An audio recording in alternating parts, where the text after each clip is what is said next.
আমরা carbon change করতেছি, কীভাবে গ্রাইন্ডিং মেশিনে কার্বন লাগাতে হয়।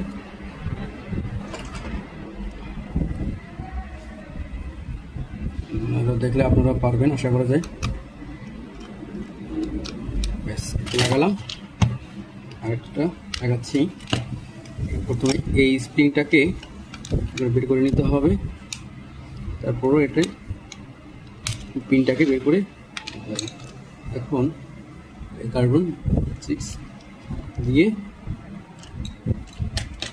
লুজ প্লাস বা স্টেপ দিয়ে এই পিনের মধ্যে আটকাইতে হবে। ওকে, তাহলে আমাদের কার্বন কমপ্লিট, আটকে দেবে। এখন দেখেন